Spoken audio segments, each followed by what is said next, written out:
ദൈവത്തിന് മഹത്വമുണ്ടാകട്ടെ. ദൈവം ആരാണ്? ദൈവം നമ്മെ എങ്ങനെ സ്നേഹിക്കുന്നു? എന്തുകൊണ്ട് നമുക്ക് ദൈവസ്നേഹം പലപ്പോഴും മനസ്സിലാക്കാൻ കഴിയുന്നില്ല? ഈ ചോദ്യങ്ങൾക്ക് ഒരു ഉത്തരം തേടുമ്പോൾ നമുക്ക് ആദ്യമായി മനസ്സിൽ വരുന്നത് ദൈവത്തെ അന്വേഷിക്കുന്നവരുടെ ഹൃദയം ആഹ്ലാദിക്കട്ടെ എന്ന സങ്കീർത്തനം 105:3 തിരുവചനമാണ്. സത്യത്തിൽ നാം ദൈവത്തിൽ നിന്ന് അകലെയല്ല, നാം അവിടുന്നിലാണ് ജീവിക്കുന്നതെന്ന് അപ്പോസ്തലപ്രവർത്തനം 17:26-28 പറയുന്നുണ്ട്. നമ്മുടെ ജീവന്റെ കാരണം ദൈവം തന്നെയാണ്. മതവ്യത്യാസമില്ലാതെ എല്ലാ ജനസമൂഹത്തിനും സൃഷ്ടവസ്തുക്കളിലൂടെ ദൈവത്തെക്കുറിച്ച് അറിയാൻ കഴിയും. എല്ലാ വസ്തുക്കളുടെ ആദി കാരണവും ലക്ഷ്യവുമാണ് ദൈവം. വിശുദ്ധ തോമസ് അക്വിനാസ് പറയുന്നത് ഇപ്രകാരമാണ്. ഏശയ്യ 44:6 പറയുന്നത് ദൈവം ആദിയും അന്തവുമാണ്. യേശു പറഞ്ഞു നമ്മുടെ ദൈവമായ കർത്താവ് ഏക കർത്താവ്. ക്രിസ്തു ദാവീദിന്റെ പുത്രൻ മാത്രമല്ല, ദാവീദ് തന്നെ അവനെ കർത്താവ് എന്ന് വിളിക്കുന്നുണ്ട്.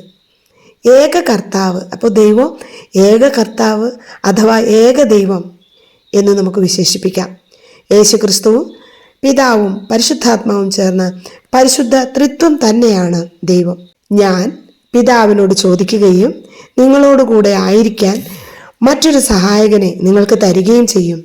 ഈ യോഹന്നാന്റെ സുവിശേഷം 14:16 പറയുന്നത് പോലെ യേശു പിതാവായ ദൈവത്തോട് ചോദിക്കുകയും നമ്മുടെ കൂടെ ആയിരിക്കാൻ മറ്റൊരു സഹായകനായ പരിശുദ്ധാത്മാവിനെ നമുക്ക് തരികയും ചെയ്യുമെന്നുള്ള വാക്യത്തിൽ നിന്ന് തന്നെ ദൈവം എന്നാൽ ത്രിത്വം എന്ന ഒരു ആശയമാണ് നമ്മുടെ മനസ്സിൽ ഉരുത്തിരിയുന്നത്.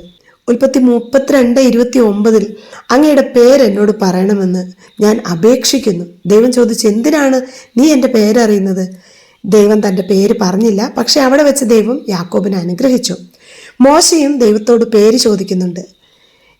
ഞാൻ തന്നെ. ഇസ്രായേൽ മക്കളോട് നീ പറയുക, ഞാൻ ആകുന്നവൻ എന്നെ നിങ്ങളുടെ അടുത്തേക്ക് അയച്ചിരിക്കുന്നു. അവിടുന്ന് വീണ്ടും അരുളി ചെയ്തു, ഇസ്രായേൽ മക്കളോട് നീ പറയുക, നിങ്ങളുടെ പിതാക്കന്മാരുടെ ദൈവമായ കർത്താവ് അബ്രഹത്തിൻ്റെയും ഇസഹാക്കിൻ്റെയും യാക്കോബിൻ്റെയും ദൈവം എന്നെ നിങ്ങളുടെ അടുത്തേക്ക് അയച്ചിരിക്കുന്നു. ഇതാണ് എന്നേക്കും എൻ്റെ നാമധേയം. പുറപ്പാട് പുസ്തകം 3:14. അപ്പോൾ ദൈവത്തിൻ്റെ പേര്, ദൈവം ആരാണ് എന്ന് നമ്മൾ ചിന്തിക്കുമ്പോൾ ഞാൻ തന്നെ, Yahweh, I am who I am എന്ന പേരിൻ്റെ ആഴങ്ങൾ മനുഷ്യബുദ്ധി കൊണ്ട് പൂർണ്ണമായി ഗ്രഹിക്കുവാൻ സാധിക്കുകയില്ല എന്ന് വരും. അങ്ങനെയാണെങ്കിൽ ഞാൻ തന്നെ എന്നത് CCC 207 പറയുന്നത് എന്താണെന്ന് നമുക്കൊന്ന് നോക്കാം. തൻ്റെ ജനത്തെ എപ്പോഴും രക്ഷിക്കുവാൻ തയ്യാറുള്ള ദൈവം കർത്താവ് എന്നാണ് അർത്ഥമാക്കുന്നത്. സ്ഥിരമായി പരിരക്ഷിക്കുന്ന ദൈവം, എപ്പോഴും രക്ഷിക്കാൻ തയ്യാറുള്ള ദൈവം, വാക്ക് മാറ്റാത്ത കർത്താവ്.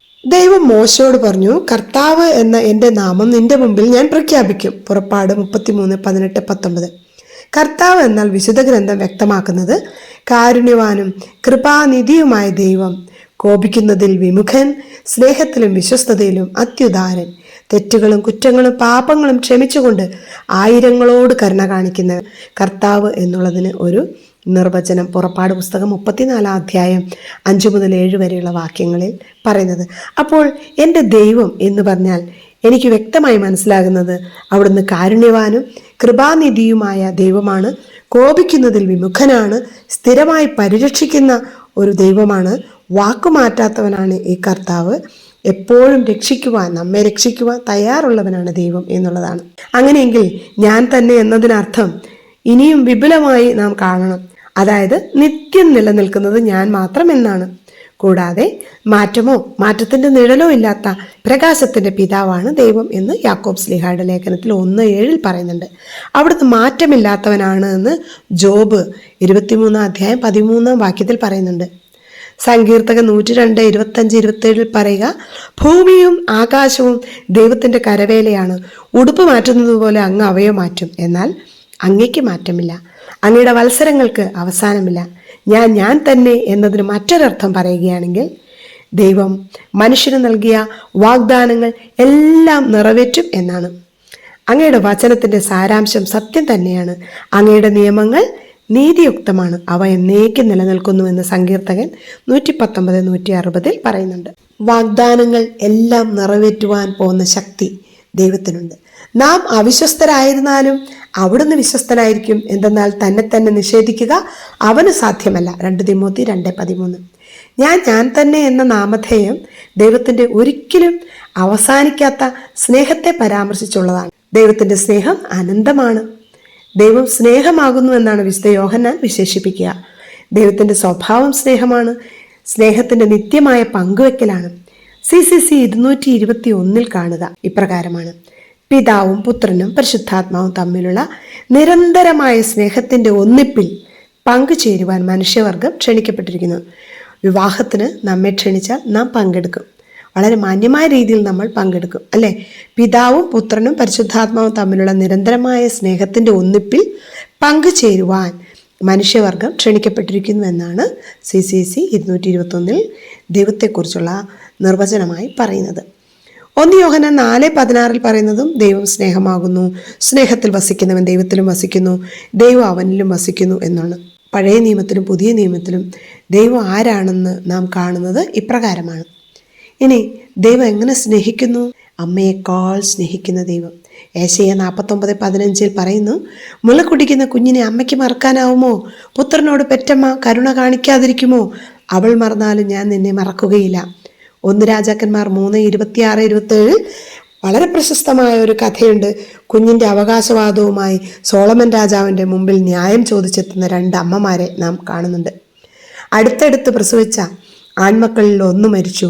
വാൾ കൊണ്ട് കുഞ്ഞിനെ വിഭജിക്കുവാനാണ് സോളമൻ രാജാവ് കൽപ്പിച്ചത്. വേണ്ടെന്ന് ഒരമ്മ, വേണമെന്ന് മറ്റൊരാൾ. യഥാർത്ഥ അമ്മയ്ക്ക് കുഞ്ഞിനെ ലഭിക്കുവാൻ ഇടയായത് നമുക്കറിയാം. കുഞ്ഞിനെ വിഭജിക്കുവാൻ സമ്മതിക്കാത്ത അമ്മയാണ് എന്നുള്ളത്. പെലിക്കൺ പക്ഷി കുഞ്ഞുങ്ങൾക്ക് ആഹാരം നൽകുന്നത് അതിൻ്റെ തന്നെ ഹൃദയമാണെന്ന് കേട്ടിട്ടുണ്ടല്ലോ. സ്വന്തം ചുണ്ടുകൊണ്ട് മാറു പൊട്ടിച്ചു നൽകുന്നു. ക്രമേണ തള്ളപ്പക്ഷി മരിക്കുന്നു. കുഞ്ഞിന് ജന്മം നൽകുന്ന സമയത്ത് ഏതെങ്കിലും പ്രശ്നം നേരിടുമ്പോൾ അവർ കുഞ്ഞിനെ നഷ്ടപ്പെടുത്താനല്ല ഒരമ്മയും ശ്രമിക്കുക. മുലപ്പാൽ കൊടുക്കാൻ പോലും പറ്റാത്ത വിധം അവശയായി ആൾപ്പാർപ്പില്ലാത്ത ഒരു ദ്വീപിലകപ്പെട്ട ഒരമ്മയും കുഞ്ഞിനെ കുറിച്ച് ഞാൻ വായിച്ചിട്ടുണ്ട്. ചൂണ്ടുവിരൽ ചതച്ച് കുഞ്ഞിന്റെ വായിൽ വെച്ച് നൽകുന്ന അമ്മയായിരുന്നു അത്. താൻ മരിക്കുമെന്ന് അറിയാമായിരുന്നിട്ടും അവർ അങ്ങനെ ചെയ്തു. ജെറമിയ 31:20 നാം വായിക്കുന്നു, എഫ്രായിം, നീ എൻ്റെ വത്സലപുത്രനല്ലേ, എൻ്റെ ഓമനക്കുട്ടൻ. അവന് വിരോധമായി പെരുമാറുമ്പോഴല്ല അവൻ്റെ സ്മരണ എന്നിൽ ഉദിക്കുന്നു. എൻ്റെ ഹൃദയം അവന് വേണ്ടി തുടിക്കുന്നു. എനിക്ക് അവനോട് നിസ്സീമമായ കരുണ തോന്നുന്നു. അതാണ് ദൈവത്തിൻ്റെ സ്നേഹം. അമ്മയെപ്പോലെ സ്നേഹിക്കുന്നു, അമ്മയെക്കാൾ സ്നേഹിക്കുന്നു. കൽക്കട്ടയിൽ നടന്ന ഒരു ബോട്ടപകടത്തിൽ മുങ്ങി മരണപ്പെട്ട ഒരു യുവതി കൈകൾ കൊണ്ട് കുഞ്ഞിനെ മാറോട് ചേർത്താണ് കരയ്ക്കണഞ്ഞത്. പെറ്റമ്മയുടെ സ്നേഹം ഇതിനേക്കാൾ മഹത്തരമാണ് പിതാവായ ദൈവത്തിന്റെ സ്നേഹം. അമ്മ തന്റെ കുഞ്ഞിനെ സ്നേഹിക്കാൻ തുടങ്ങും മുമ്പ് തന്നെ ദൈവം ആ കുഞ്ഞിനെ സ്നേഹിക്കാൻ തുടങ്ങി എന്ന് വിശുദ്ധ ഗ്രന്ഥം സാക്ഷ്യപ്പെടുത്തുന്നു. മാതാവിന്റെ ഉദരത്തിൽ നിനക്ക് രൂപം നൽകുന്നതിന് മുൻപേ ഞാൻ നിന്നെ അറിഞ്ഞു, ജനിക്കുന്നതിന് മുൻപേ ഞാൻ നിന്നെ വിശുദ്ധീകരിച്ചു. ജെറമ്യ 1:5. ഞാൻ മാതാവിന്റെ ഉദരത്തിലായിരിക്കുമ്പോൾ തന്നെ ദൈവം എന്നെ പ്രത്യേകം തെരഞ്ഞെടുത്തു. ഗലാത്തി 1:15. എൻ്റെ അമ്മയുടെ ഉദരത്തിൽ അവിടുന്ന് എന്നെ മെനഞ്ഞു. സങ്കീർത്തകൻ 139:13. അങ്ങയുടെ കൈകളിലേക്കാണ് ഞാൻ പിറന്നു വീണത്. അമ്മയുടെ ഉദരത്തിലായിരിക്കുമ്പോൾ മുതൽ അവിടുന്നാണ് എൻ്റെ ദൈവം. സങ്കീർത്തനം 22:10. എനിക്ക് രൂപം ലഭിക്കുന്നതിന് മുമ്പ് തന്നെ അവിടുത്തെ കണ്ണുകൾ എന്നെ കണ്ടു. എനിക്ക് നിശ്ചയിക്കപ്പെട്ട നാളുകൾ ഉണ്ടാകുന്നതിന് മുമ്പ് തന്നെ അങ്ങയുടെ പുസ്തകത്തിൽ അവ എഴുതപ്പെട്ടു. സങ്കീർത്തനം 139:16-17. എന്നാൽ ചില പ്രത്യേക സാഹചര്യങ്ങളിൽ ചിലപ്പോഴെങ്കിലും അമ്മമാർ സ്വാർത്ഥരാകാറുണ്ട്. കുട്ടികളെ മറന്നേക്കാം, ഗർഭത്തിലെ കുട്ടികളെ പോലും കൊന്നേക്കാം. എന്നാൽ ദൈവം അമ്മയെക്കാൾ സ്നേഹിക്കുന്നു. വിലാപങ്ങൾ 4:10 ബാബിലോൺ പ്രവാസം അനുഭവിച്ച ജനത വിശന്ന് തളർന്നപ്പോൾ തങ്ങളുടെ ഭർത്താക്കന്മാർ വിശന്ന് നിലവിളിച്ചപ്പോൾ അവർ ഇപ്രകാരം ചെയ്തെന്ന് വിശുദ്ധ ഗ്രന്ഥം പറയുന്നുണ്ട്. കരുണാമയികളായ സ്ത്രീകളുടെ കൈകൾ സ്വന്തം മക്കളെ വേവിച്ചു. എൻ്റെ ജനത്തിന്റെ പുത്രിയുടെ വിനാശത്തിന്റെ നാളുകളിൽ അവർ അവരുടെ ഭക്ഷണമായി തീർന്നു എന്ന്. വിലാപങ്ങൾ 2:20 ചൂളയിൽ മക്കളെ ചുട്ടെടുത്ത് ഭർത്താക്കന്മാർക്ക് ഭക്ഷണമായി അമ്മമാർ നൽകിയത് വിവരിക്കുന്നുണ്ട്. കർത്താവ് അരുളി ചെയ്യുന്നു, ഐശ്വര്യം നദി പോലെ അവളിലേക്ക് ഞാൻ ഒഴുക്കും, ജനതകളുടെ ധനം കവിഞ്ഞൊഴുകുന്ന അരുവി പോലെയും. നിന്നെ അവർ പാലൂട്ടുകയും എളിയിൽ എടുത്തുകൊണ്ട് നടക്കുകയും മടിയിലിരുത്തി ലാളിക്കുകയും ചെയ്യും. അമ്മയെപ്പോലെ ഞാൻ നിന്നെ ആശ്വസിപ്പിക്കും. യെശയ്യാ 66:12-13. എളിയിലെടുത്ത് നടക്കുകയും പാലൂട്ടുകയും ഭക്ഷണം വാരിത്തരികയും മടിയിലിരുത്തി ലാളിക്കുകയും ചെയ്യുന്ന ഒരപ്പൻ, അതാണ് ദൈവമായ കർത്താവ്. I am who I am. ദൈവത്തിന്റെ സ്നേഹത്തിന്റെ മാതൃത്വ ഭാവത്തെക്കുറിച്ചാണ് നാം കേട്ടുകൊണ്ടിരിക്കുന്നത്. ദൈവസ്നേഹത്തിൽ പ്രത്യാശ വയ്ക്കുന്നവരെ കുറിച്ച് വചനം പറയുക ഇപ്രകാരമാണ്: മാതാവിന്റെ മടിയിൽ ശാന്തമായി കിടക്കുന്ന ശിശുവിനെ എന്ന പോലെ ഞാൻ എന്നെ തന്നെ ശാന്തനാക്കി. ശാന്തമായി ഉറങ്ങുന്ന ശിശുവിനെ പോലെയാണ് എൻ്റെ ആത്മാവ്. ഇസ്രായേലെ, ഇന്നും എന്നേക്കും കർത്താവിൽ പ്രത്യാശ വയ്ക്കുവിൻ. സങ്കീർത്തനം 131, 2, 3. അടുത്ത ദൈവത്തിൻ്റെ പ്രത്യേകത എന്ന് പറഞ്ഞാൽ, ആ സ്നേഹത്തിൻ്റെ മഹനീയത എന്ന് പറഞ്ഞാൽ അപ്പനേക്കാൾ സ്നേഹിക്കുന്ന ദൈവം എന്നുള്ളതാണ്. പഴയ നിയമത്തിൽ ദൈവത്തെ പിതാവേ എന്ന് വിളിക്കുന്നുണ്ട്. നിയമാവർത്തനം 32:6. അവിടുന്നല്ലയോ നിങ്ങളെ സൃഷ്ടിച്ച നിങ്ങളുടെ പിതാവ്? കർത്താവെ, അങ്ങ് ഞങ്ങളുടെ പിതാവാണ്. ഞങ്ങൾ കളിമണ്ണും അങ്ങ് കുശവനുമാണ്. ഞങ്ങൾ അങ്ങയുടെ കരവേലയാണ്. യെശയ്യാ 64:8. അങ്ങാണ് ഞങ്ങളുടെ പിതാവ്, ഞങ്ങളുടെ വിമോചകൻ എന്നാണ് പണ്ട് മുതലേ അങ്ങയുടെ നാമം. യെശയ്യാ 63, 16, 17. നമുക്കെല്ലാവർക്കും ഒരേ പിതാവല്ലേ ഉള്ളത്? ഒരേ ദൈവം തന്നെയല്ലേ നമ്മെ സൃഷ്ടിച്ചത്? മലാക്കി 2:10. ഇസ്രായേലിനെ ദൈവം കണക്കാക്കിയത് തൻ്റെ പുത്രനായിട്ടാണ്. അതുകൊണ്ടാണ് അപ്പനേക്കാൾ സ്നേഹിക്കുന്ന ദൈവം എന്ന് ആ ഒരു വിശേഷണത്തിൽ നമുക്ക് ദൈവത്തെ പരാമർശിക്കുവാൻ സാധിക്കുന്നത്. ഇസ്രായേൽ എൻ്റെ പുത്രനാണ്, എൻ്റെ ആദ്യജാതൻ. പുറപ്പാട് 4:22-23. മാതാപിതാക്കന്മാരാൽ ഉപേക്ഷിക്കപ്പെട്ടവർക്ക് ദൈവം പ്രത്യേക രീതിയിൽ പിതാവാണ്. ദൈവം തൻ്റെ വിശുദ്ധ ദിവസത്തിൽ അനാഥർക്ക് പിതാവും വിധവകൾക്ക് സംരക്ഷകനുമാണ്. സങ്കീർത്തനം 68:6. അപ്പനും അമ്മയും എന്നെ ഉപേക്ഷിച്ചാലും കർത്താവ് എന്നെ കൈക്കൊള്ളും. സങ്കീർത്തനം 27:10. ദൈവത്തിൻ്റെ സ്നേഹം പിതാവിൻ്റെയോ മാതാവിൻ്റെയോ സ്നേഹം പോലെ അല്ല എന്ന് ഞാൻ പറയും. അതിനേക്കാളെല്ലാം വളരെ വലുതും വ്യത്യസ്തവുമാണ് ദൈവത്തിൻ്റെ സ്നേഹം. ഞാൻ ദൈവമാണ്, മനുഷ്യനല്ല. നിങ്ങളുടെ ഇടയിൽ വസിക്കുന്ന പരിശുദ്ധൻ തന്നെ. ഹോസിയ 11:9 ഇപ്രകാരം പറയുന്നു. ദൈവം മാതാവോ പിതാവോ അല്ല, ദൈവം സ്നേഹമാണ്. പിതാവിൻ്റെയും മാതാവിൻ്റെയും സ്നേഹത്തെ അതിശയിക്കുന്ന സ്നേഹം. ഇനി ദൈവത്തിൻ്റെ മറ്റൊരു പ്രത്യേകത, ദൈവത്തിൻ്റെ സ്നേഹം സ്ഥിരമാണ് എന്നുള്ളതാണ്. ഞാൻ സ്ഥിരമായ സ്നേഹം കാണിക്കുന്നുവെന്ന് യെശയ്യാ 55:4 പറയുന്നുണ്ട്.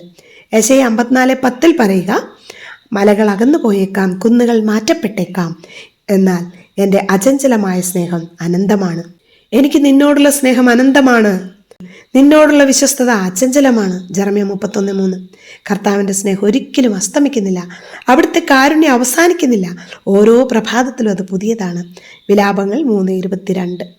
ശൈശവത്തിലും ബാല്യത്തിലും യൗവനത്തിലും മാത്രമല്ല, വാർദ്ധക്യത്തിലും ദൈവത്തിൻ്റെ സ്നേഹം നമ്മെ വിട്ടകലുന്നില്ല. നിങ്ങളുടെ വാർദ്ധക്യം വരെയും ഞാൻ അങ്ങനെ തന്നെയായിരിക്കും. നിങ്ങൾക്ക് നരബാധിക്കുമ്പോഴും ഞാൻ നിങ്ങളെ വഹിക്കും. യെശയ്യാ 46:4. വാർദ്ധക്യത്തിലും അവർ ഫലം പുറപ്പെടുവിക്കും. സങ്കീർത്തനം 92:14. ഈ ഭൂമിയിലെ നമ്മുടെ ജീവിതം അവസാനിക്കുമ്പോൾ സ്വർഗത്തിൽ നമുക്കായി ദൈവം ഭവനമൊരുക്കുന്നുവെന്ന് യോഹന്നാൻ 14:2 പറയുന്നു. ദൈവത്തിൻ്റെ സ്നേഹം അനുഭവിക്കുന്നത് നാം ദൈവത്തിൻ്റെ അടുത്തേക്ക് എത്തിച്ചേരുവാൻ വേണ്ടിയാണ്. രക്ഷിക്കുന്ന സ്നേഹമായിട്ട് ദൈവത്തിൻ്റെ സ്നേഹത്തെ നമുക്ക് പരിഗണിക്കാവുന്നതാണ്. അതിന് തക്കവിധം വിശുദ്ധ ഗ്രന്ഥത്തിൽ ധാരാളം തെളിവുകളുണ്ട്.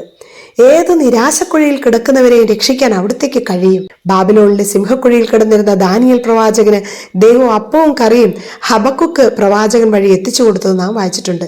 അപ്പോൾ ദാനിയേൽ പറഞ്ഞു, ദൈവമേ, അങ്ങെന്നെ ഓർമ്മിച്ചിരിക്കുന്നു, അങ്ങയെ സ്നേഹിക്കുന്നവരെ അങ്ങ് ഉപേക്ഷിച്ചിട്ടില്ല. ദാനിയേൽ 14:38. ദൈവം ചോദിക്കുന്നു, രക്ഷിക്കാനാവാത്ത വിധം എൻ്റെ കരം കുറുകിപ്പോയോ? അഥവാ മോചിപ്പിക്കാൻ എനിക്ക് ശക്തിയില്ലേ? യെശയ്യാ 50:2. ദൈവവചനത്തെ ധിക്കരിച്ച് കഷ്ടത്തിലായ യോന പ്രവാചകൻ മത്സ്യത്തിൻ്റെ ഉള്ളിൽ കിടന്ന് പ്രാർത്ഥിക്കുകയാണ്. അങ്ങയുടെ വിശുദ്ധ മന്ദിരത്തിലേക്ക് ഞാൻ എങ്ങനെ നോക്കും? പായൽ എൻ്റെ തല വരിഞ്ഞു മുറുക്കിയിരിക്കുന്നു. എങ്കിലും എൻ്റെ ദൈവമേ, അങ്ങ് എൻ്റെ ജീവനെ പാതാളത്തിൽ നിന്ന് പെറുക്കിയെടുത്തു. എൻ്റെ ജീവൻ മരവിച്ചപ്പോൾ ഞാൻ കർത്താവിനെ ഓർത്തു. എൻ്റെ പ്രാർത്ഥന അങ്ങയുടെ അടുക്കലെത്തി. യോന 2:1-7 വാക്യങ്ങൾ. വിലാപം 3:55-57 വാക്യത്തിലും സമാനമായ കാര്യങ്ങൾ വിശുദ്ധ ഗ്രന്ഥത്തിൽ സൂചിപ്പിക്കുന്നു. ധൂർത്തപുത്രനെ പന്നിക്കുഴിയിൽ നിന്ന് പിതാവ് രക്ഷിച്ചു, സ്നേഹിച്ചു, പുത്രനായി സ്വീകരിച്ചു. ലൂക്കാ 15 ഇസ്രായേൽക്കാർ അന്യദേവന്മാരുടെ പിന്നാലെ പോയപ്പോഴും ഞാൻ അവരെ സ്നേഹിച്ചുവെന്ന് ഹോസിയ 3:1-2 ദൈവം ഹോസിയ പ്രവാചകനോട് ദുഃഖത്തോടെ പറഞ്ഞു എന്ന് കാണാം. നാം പാപം വഴി മരിച്ചവരായിരുന്നിട്ടും കരുണാസമ്പന്നനായ ദൈവം നമ്മോട് കാണിച്ച മഹത്തായ സ്നേഹത്താൽ ക്രിസ്തുവിനോടുകൂടെ നമ്മെ ജീവിപ്പിച്ചു. കൃപയാൽ നിങ്ങൾ രക്ഷിക്കപ്പെട്ടു. എഫേസോസ് 2:4-6. എന്നെ ആർക്കും ഇനി രക്ഷിക്കാൻ പറ്റുകയില്ല എന്ന് ആരും പറയരുത്. ദൈവത്തിന് നമ്മെ രക്ഷിക്കാൻ കഴിയും. യാക്കോബെ, നിന്നെ സൃഷ്ടിക്കുകയും ഇസ്രായേലെ നിന്നെ രൂപപ്പെടുത്തുകയും ചെയ്ത കർത്താവ് അരുളി ചെയ്യുന്നു, ഭയപ്പെടേണ്ട, ഞാൻ നിന്നെ രക്ഷിച്ചിരിക്കുന്നു, നിന്നെ പേര് ചൊല്ലി വിളിച്ചിരിക്കുന്നു, നീ എൻ്റേതാണ്. സമുദ്രത്തിലൂടെ കടന്നു പോകുമ്പോൾ ഞാൻ നിന്നോടുകൂടി ഉണ്ടായിരിക്കും, നദികൾ കടക്കുമ്പോൾ അത് നിന്നെ മുക്കിക്കളയുകയില്ല. യെശയ്യാ 43:1-4 തിരുവചനങ്ങൾ. പ്രിയപ്പെട്ടവരെ, രക്ഷിക്കാൻ കഴിയാത്ത വിധം കർത്താവിൻ്റെ കരം കുറുകിപ്പോയിട്ടില്ല. കേൾക്കാനാവാത്ത വിധം അവിടുത്തെ കാതുകൾക്ക് മാന്യം സംഭവിച്ചിട്ടില്ല. യെശയ്യാ 59:1. ഇനി നമ്മുടെ കടങ്ങളും പാപങ്ങളും ഇളവ് ചെയ്യുന്ന ഒരു ദൈവസ്നേഹത്തിലാണ് നാം ആയിരിക്കുക. പാപങ്ങൾ കരുണയോട് ക്ഷമിക്കുന്ന ദൈവസ്നേഹത്തെക്കുറിച്ച് വിശുദ്ധ ഗ്രന്ഥം നമ്മെ പഠിപ്പിക്കുന്നുണ്ട്. പാപത്താൽ നിങ്ങൾ ഭാരപ്പെടുത്തുകയും അകൃത്യങ്ങളാൽ എന്നെ മടുപ്പിക്കുകയും ചെയ്തു. നിന്റെ തെറ്റുകൾ തുടച്ചു മാറ്റുന്ന ദൈവം ഞാൻ തന്നെ, നിന്റെ പാപങ്ങൾ ഞാൻ ഓർക്കുകയില്ല എന്ന് യെശയ്യാ 41:24, 25:1-8 വരെയുള്ള വാക്യത്തിൽ നാം കാണുന്നു. കാർമേഘം പോലെ നിന്റെ തിന്മകളും മൂടൽമഞ്ഞ് പോലെ നിന്റെ പാപങ്ങളും ഞാൻ തുടച്ചു നീക്കി. എന്നിലേക്ക് തിരിച്ചു വരിക, ഞാൻ നിന്നെ രക്ഷിച്ചിരിക്കുന്നു. യെശയ്യാ 44:22. കഴിഞ്ഞ കാര്യങ്ങൾ നിങ്ങൾ ഓർക്കുകയോ പരിഗണിക്കുകയോ വേണ്ട. ഇതാ ഞാൻ പുതിയൊരു കാര്യം ചെയ്യുന്നു, അത് മുളയെടുക്കുന്നത് നിങ്ങൾ അറിയുന്നില്ലേ. യെശയ്യാ 43:18-19. ദൈവത്തിന്റെ സ്നേഹം എത്രമാത്രം ഹൃദ്യമായിട്ടാണ് മനുഷ്യന്റെ കടങ്ങളും പാപങ്ങളും ഇളവ് ചെയ്തു തരുന്നതെന്നുള്ള തെളിവുകളാണിവ. ദൈവത്തിന്റെ സ്നേഹം പദ്ധതിയുള്ള സ്നേഹം എന്ന് നമുക്ക് വിശേഷിപ്പിക്കാം. ദൈവത്തിന് നമ്മെക്കുറിച്ചൊരു പദ്ധതിയുണ്ട്. ജെറമ്യാ 29:11. കർത്താവ് അരുളി ചെയ്യുന്നു, നിങ്ങളെക്കുറിച്ചുള്ള പദ്ധതി എൻ്റെ മനസ്സിലുണ്ട്, നിങ്ങളുടെ നാശത്തിനല്ല ക്ഷേമത്തിനുള്ള പദ്ധതിയാണത്. നിങ്ങൾക്ക് ശുഭകരമായ ഭാവിയും പ്രത്യാശയും നൽകുന്ന പദ്ധതി. കർത്താവ് നിനക്ക് കഷ്ടതയുടെ അപ്പവും ക്ലേശത്തിന്റെ ജലവും തന്നാലും നിന്റെ ഗുരു നിന്നിൽ നിന്ന് മറഞ്ഞിരിക്കുകയില്ല. യെശയ്യാ 30:20. കർത്താവാണ് എൻ്റെ ഇടയൻ, അവിടുത്തെ നന്മയും കരുണയും ജീവിതകാലം മുഴുവൻ എന്നെ അനുഗമിക്കും. സങ്കീർത്തനം 23:1-6 പറയുകയാണ്. ദൈവത്തെ സ്നേഹിക്കുന്നവർക്ക്, അവിടുത്തെ പദ്ധതി അനുസരിച്ച് വിളിക്കപ്പെട്ടവർക്ക് അവിടുന്ന് സകലതും നന്മയ്ക്കായി പരിണമിപ്പിക്കുന്നു എന്ന്. റോമ 8:28 ഇപ്രകാരം പറയുന്നത് നമ്മുടെ ഹൃദയത്തെ നന്നായി തണുപ്പിക്കുന്നതാണ്. ദൈവത്തിന്റെ സ്നേഹം വ്യക്തിപരമാണ്, വ്യവസ്ഥകളില്ലാത്തതാണ്. ദൈവത്തിന്റെ സ്നേഹത്തിന്റെ മറ്റൊരു പ്രത്യേകത, 830 കോടി ജനങ്ങളിൽ ഓരോരുത്തരെയും പേര് ചൊല്ലി വിളിക്കുന്നവനാണ് ദൈവം. എൻ്റെ വ്യക്തിപരമായ കാര്യങ്ങൾ, നിസാര കാര്യങ്ങൾ പോലും അറിയുന്ന സ്നേഹമാണ് ദൈവത്തിൻ്റെത്. ഇതാ നിന്നെ ഞാൻ എൻ്റെ ഉള്ളം കയ്യിൽ രേഖപ്പെടുത്തിയിരിക്കുന്നു. യെശയ്യാ 49:16.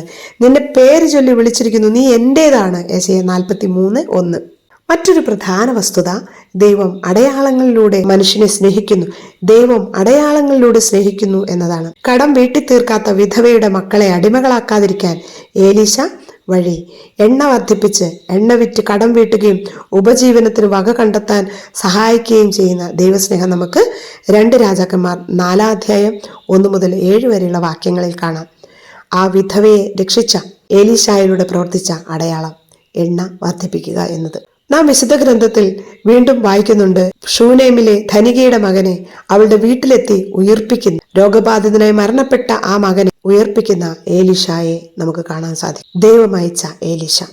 ഹെസക്കിയായ്ക്ക് ആയുസ് നീട്ടു നൽകിയ കരുണാസമ്പന്നനും സ്നേഹവാനുമാണ് ദൈവം. 2 രാജാക്കന്മാർ 20:24, 2 രാജാക്കന്മാർ 20:1-6. ദൈവം യെശയ്യാ പ്രവാചകൻ വഴി ഹെസക്കിയായ്ക്ക് വേണ്ടി അത്ഭുതം പ്രവർത്തിച്ചു. ഞാൻ നിന്റെ കണ്ണീർ കാണുകയും പ്രാർത്ഥന കേൾക്കുകയും ചെയ്തിരിക്കുന്നു. ഞാൻ നിന്നെ സുഖപ്പെടുത്തും. ഞാൻ നിന്റെ ആയുസ് 15 വർഷം കൂടി നീട്ടും. 2 രാജാക്കന്മാർ 20:1-6 തിരുവചനങ്ങൾ. പ്രിയപ്പെട്ടവരെ, എത്രമാത്രം ഭംഗിയായാണ് ദൈവം മനുഷ്യ മക്കളെ സ്നേഹിക്കുന്നത്.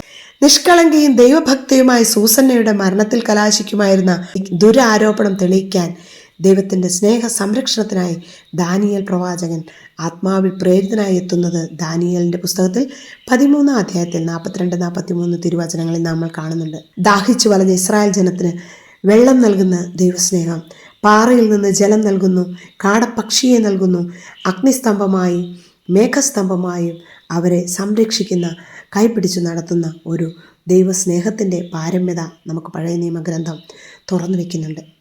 പ്രഭാഷകൻ 2:10 നാം വായിക്കുന്നു, കഴിഞ്ഞ തലമുറകളെപ്പറ്റി ചിന്തിക്കുവിൻ. കർത്താവിനെ ആശ്രയിച്ചിട്ട് ആരാണ് ഭഗ്നാശനായത്? ആരാണ് പരിത്യക്തനായത്? അവിടുത്തെ വിളിച്ചപേക്ഷിച്ചിട്ട് ആരാണ് അവഗണിക്കപ്പെട്ടത്? ദൈവത്തിൻ്റെ സ്നേഹത്തെപ്പറ്റി നാം ആലോചിക്കുമ്പോൾ ഏറ്റവും ഹൃദ്യമായത് പുത്രനെ നൽകുന്ന സ്നേഹമായിട്ടാണ് എനിക്ക് മനസ്സിലാകുന്നത്. 1 യോഹന്നാൻ 3:16.